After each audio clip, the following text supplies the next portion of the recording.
Assalamualaikum warahmatullahi wabarakatuh. Nah, di video kali ini saya bakal buat konten live feeding atau pemberian pakan hidup kepada ini dia, dua ular peliharaan saya.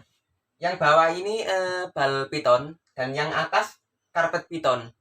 Dan yang paling atas ini dua baby salva atau Varanus salvator. Ini kedua baby salva ini saya temukan pas hujan di samping pabrik. Saya nggak sengaja melihat baby salva yang lari, saya kejar, akhirnya ini keduanya udah tes makan dan sudah cukup gemuk lah daripada waktu pertama saya nemu kurus kering baby salvanya. Jadi sudah 4 bulan ini saya diizinin pelihara ular, dan yang jadi peliharaan saya kali ini adalah karpet piton dan bal piton. Kenapa saya pilih kedua ular ini? Karena kedua ular ini yang pertama nggak berbisa, dan yang kedua ukurannya itu nggak sejumbo piton-piton di Jawa kayak retik dan molu.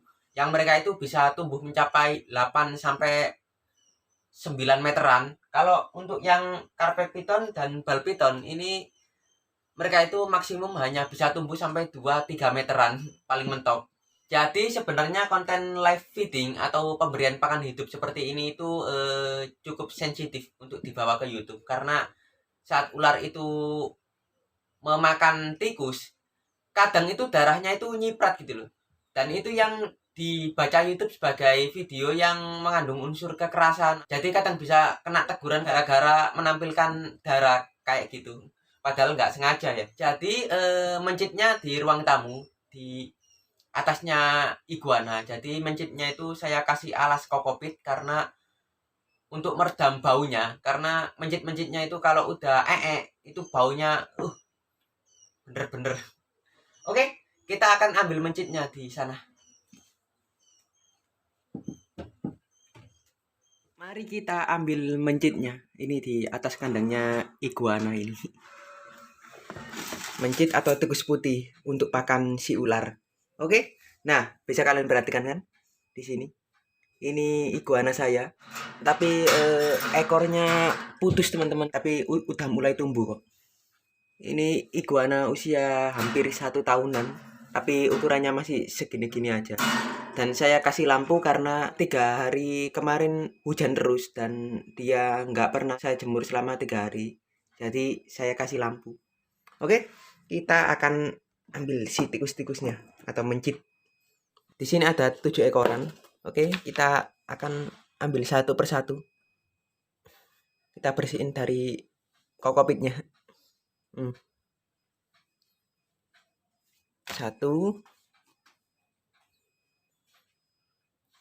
2. Emang sengaja saya kasih alas kokopit karena kotorannya itu bener-bener bau banget. Dan baunya itu kayak kencing. Jadi kan di sini ruang tamu, mengganggu lah istilahnya.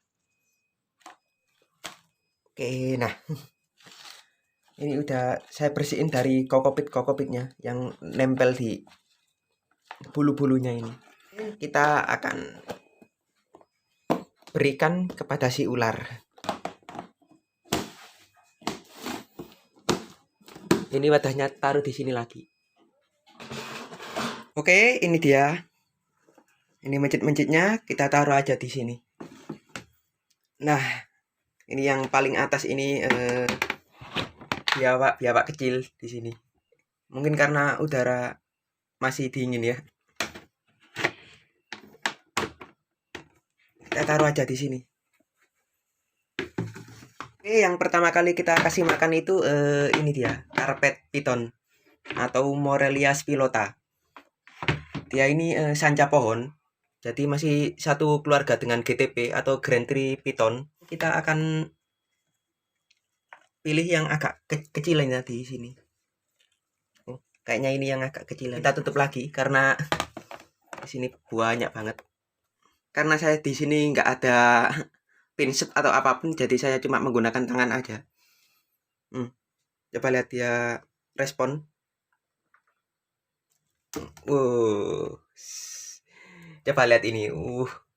Langsung disamber ya. Jadi si Karpet piton ini CB-an dari teman saya. Jadi kalian nggak asing kan dengan istilah CB, WC, atau CH. Jadi ini tuh istilah pasar. WC itu Wilkes, jadi tangkapan alam. Karakternya mereka itu galak-galak. Kalau CB itu mereka itu captive breed. Jadi mereka itu hasil ternaan. Dan kalau CH itu captive head. Ilat saya sampai keseliu. Jadi mereka itu telurnya itu ditemukan di alam dan ditetaskan sendiri, itu captive heads. Dan yang punya saya ini CB atau captive breed. Jadi dia ini ternaan dari teman saya dan usianya itu udah 1 tahun. Jadi ukuran segini itu masih 1 tahun teman-teman. Karena memang Morelian atau Sanchapon ini mereka itu memiliki pertumbuhan yang lebih lambat daripada piton-piton di daerah Jawa kayak Molu ataupun retik. Kalau Molu sama retik itu dalam 1 tahun itu seenggaknya mereka itu bisa sampai 1,5 kalau enggak 2 meter. Jadi cepat banget pertumbuhannya kalau untuk retik dan Molu. Tapi kalau untuk Sanchapon seperti ini atau Morelian, entah itu Morelia spilota ini Grand Tree Piton, itu mereka itu dalam waktu 1 tahun itu paling mentok ya cuma 80-70. Ini udah kisaran 80 kalau nggak salah ini. Oke, dia malu-malu ya. Untuk asal sendiri, si Morelia spilota atau karpet piton ini asalnya itu dari Papua, dari sepanjang pantai selatan Kak, kalau nggak salah. Dan Papua Nugini, dan ada juga di Australia. Tapi kalau untuk di Australia itu ada subspesies tersendiri ya. Ukurannya itu bisa gede banget, bisa sampai 4-5 meter. Kalau dari Papua itu mentok paling cuma 3 meteran. Dan yang satu ini dari Papua. Dan yang dari Papua ini dari segi warna itu agak gelap ya dia. Jadi coklat gelap. Tapi ada sedikit varian warna agak kehijauan juga. Kalau dari Australia itu warnanya itu agak kekuningan. Dan mereka sendiri memang dari segi ukuran itu lebih besar daripada yang dari Papua ya. Dan yang dari Australia itu juga harganya lebih mahal juga. Kebanyakan teman-teman saya itu yang punya itu cuma dari Papuanya. Karpet piton ini semi arboreal, nangkring di atas pohon, kadang juga di bawah-bawah ini. Dan memang untuk setting kandang sendiri saya kasih kayu untuk nangkring dia. Dan kalau menjelang setting biasanya saya kasih wadah di sini buat dia itu berendam untuk mempermudah proses ganti kulitnya. Sebenarnya si karpet piton ini giginya itu lebih banyak daripada ular piton lainnya dan juga panjang banget. Memang keluarga Morelia kayak Morelia viridis, mereka itu gigi-giginya itu terbilang panjang dan apa ya? Dan bener-bener rapet. Jadi beda banget dengan retik yang mereka itu gigi-giginya itu agak benggang. Yang ini tuh panjang dan juga rapet. Jadi kalau gigit pun ya kerasa sampai ke tulang-tulangnya gitu. Oke, dia malu-malu ya. Dia udah mulai makan. Ini udah separuhnya ya. Jadi kepala udah masuk semua. Untuk karakter dari si karpet piton peliharaan saya ini, dia itu sering banget dive kandang atau memasang posisi siaga dalam kandang gitu. Padahal dia ini CB-an.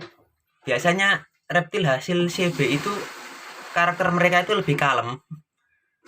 Tapi kalau untuk punya saya ini, dia itu kalau di dalam kandang itu sering banget gigit. Entah dia itu respon makan atau gimana. Tapi kalau udah sering dipegang biasanya dia itu akan kalem secara sendirinya. Jadi dia ini memang karakternya itu seperti ini, karpet piton itu agak resek ya. Untuk kandang sendiri saya itu nggak pernah menggunakan terarium ya atau kandang yang dari kayu itu. Saya sendiri lebih suka kandang dari box-box seperti ini. Karena menurut saya pembersihannya itu bisa secara maksimum. Kalau untuk terarium sendiri mereka itu masih menyisakan sedikit kotoran ya. Jadi itu yang membuat saya itu enggak suka sama kandang-kandang kayu seperti itu. Saya mending memilih kandang-kandang bokan seperti ini. Karena menurut saya pembersihannya itu bisa maksimum. Dan paling enak itu ya alasnya ini, koran. Jadi kalau beol atau pup kita tinggal angkat aja. Nah, kalian bisa lihat kan gigi-giginya. Ini giginya itu panjang banget dan juga rapat. Kalau gigit manusia untuk ukuran segini udah lumayan, udah bisa nyobek kulit ini. Yap, yang satu ini udah selesai. Oke, jadi kapan-kapan saya bakal bahas tuntas tentang si Morelia spilota atau karpet piton ini. Karena memang di sesi video kali ini tuh saya cuma ngerekam mereka itu buat makan gitu loh. Oke, kita akan tutup yang satu ini. Nah, ular yang kedua ini bal piton jumbo. Dia mendesis. Kalau kalian pikir bal piton itu Jina atau apalah, jadi karakter asli bal piton itu dia itu sering hissing di saat dipegang seperti ini, apalagi di dalam kandang seperti ini. Karena mereka itu ya sama seperti ular lainnya, sering banget dev kandang, jadi sering banget hissing saat di dalam kandang. Oke, kita akan cari yang paling besar. Jadi bal piton saya ini panjangnya itu udah 1 meteran, jadi gede banget. Ini masih belum saya keluarin. Jadi dia itu masih meringkut di sini, oke. Dia pakai respon itu.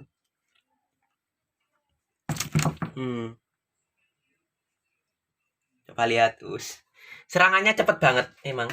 Nah, bal piton atau nama latinnya itu Piton regius merupakan jenis piton yang paling banyak dipelihara untuk saat ini. Ular yang cocok untuk pemula ya, karena karakter mereka itu bisa dibilang cukup kalem. Dan bal piton ini asalnya itu dari Afrika, lebih tepatnya Afrika bagian tengah. Dan udah banyak dikembangbiakan di sini. Untuk karakter sendiri, ya kebanyakan bal piton itu lebih sering menyembunyikan kepalanya di antara gulungan badannya. Maka dari itu penyebutan bal piton itu seperti itu. Dari posisi bertahannya itu, dia itu kayak bola. Dan untuk panjangnya sendiri, katanya itu ada yang bisa sampai 1 meteran. Kalau nggak salah ada yang pernah sampai 2 meter itu. Iya, saya pernah lihat di pameran itu. Bal piton ini punya banyak varian warna. Jadi saya itu jujur kalau bahas bal piton ini, saya itu harus membahas warna-warnanya juga. Warnanya itu banyak banget. Tapi normalannya itu coklat dengan putih seperti ini. Ini normalan mereka. Tapi katanya dia ini normal tapi bawa gen pastel. Saya sendiri nggak tahu. Mungkin kalian kalau ada yang lebih tahu bisa tulis di kolom komentar. Bal piton saya ini terbilang cukup rakus. Mencit sebanyak ini tuh kadang bisa habis. Jadi saya kasih makan bal piton ini seminggu sekali. Sama kayak si karpet piton ini atau Morelia spilota.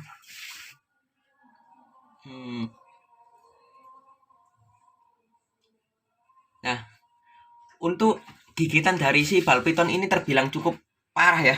Dulu pernah di prank sama teman saya. Katanya bal pitonnya itu jinak, bla bla bla.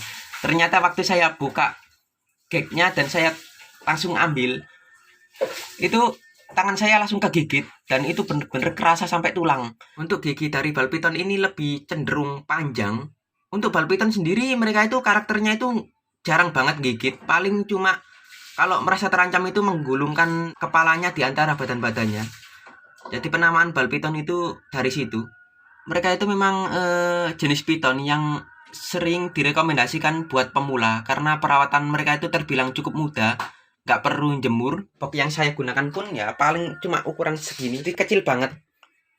Berbanding terbalik dengan ukurannya ini bal pitonnya udah jumbo. Dan bal piton yang saya pelihara ini laki-laki, udah saya shaking di sini. Kemarin kelaminnya keluar. Memang dari segi makan dia ini terbilang ragus kalau untuk bal piton saya yang satu ini.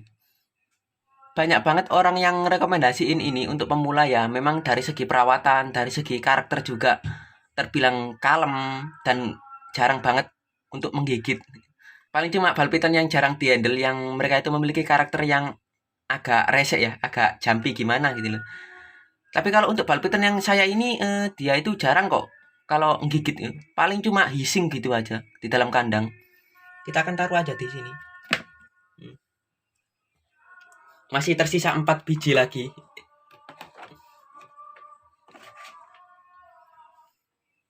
Loh. Dia loh kan. Jadi untuk setting kandang sendiri saya paling ya cuma lagi Kalau untuk setting kandang sendiri ya paling ini dia kertas ini buat alasnya, tapi udah diacak-acak sama si bal piton ini. Berendam sih biasanya waktu dia itu mau setting, jadi saya sediain wadah kecil dia itu buat berendam. Karena dia ini full terestrial atau hidupnya itu sepenuhnya di tanah, jadi saya itu nggak perlu menyediain ranting untuk bertengger kayak si karpet piton tadi. Jadi setting kandangnya itu simple banget, paling cuma alas gini aja. Saya kasih air pun cuma pas dia itu mau setting. Biasanya settingnya itu 2 bulan sekali. Untuk makan sendiri nggak seberapa sering, paling seminggu sekali. Kalau pas dia belum pup, ya saya tunggu dia itu sampai pup dulu biasanya. Itu baru saya kasih makan seperti ini. Jadi kemarin itu dia itu sempat pup, jadi saya itu kasih makan sekarang aja. Ini karpet pitonnya juga udah pup 2 hari kemarin. Jadi kayaknya ini mencitnya udah nggak disamber lagi ya. Mungkin si piton ini udah kenyang, jadi dia udah nggak mau respon lagi loh. Dia udah nggak respon lagi. Oke, dan yang satu ini, yang satu ini cuma dibunuh aja. Jadi dia nggak makan atau apa, tapi kita tinggalin aja. Terbilang cukup rakus kalau yang punya saya ini. Jadi apapun dimakan kadang-kadang. Bahkan sisa dari si bal piton ini kadang dimakan sama si karpet piton ini. Oke. Sebelum kita kembaliin, kita akan tutup dulu.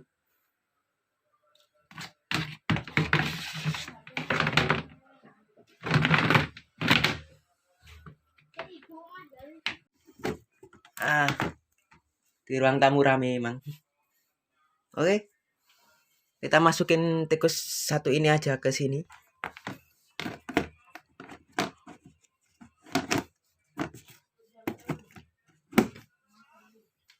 Ini kita taruh di sini juga. Nah, karpet pitonnya sama bal piton udah dikasih makan semua. Nah, oke, semuanya udah dikasih makan 2 ular ini. Dan yang di bawah ini nggak ada apa-apa. Beberapa bulan kemarin ini tuh isinya itu swalayan, tapi udah diambil sama teman saya swalayannya. Dan untuk yang paling atas ini biawak babyan yang saya nemu di pabrik. Oke, kita akan taruh ini lagi ke atas kandang iguananya. Oke, kita taruh lagi di atas sini. Lampunya memang sengaja saya matiin. Oke, itu saja untuk video kali ini. Jangan lupa like dan subscribe. Wassalamualaikum warahmatullahi wabarakatuh.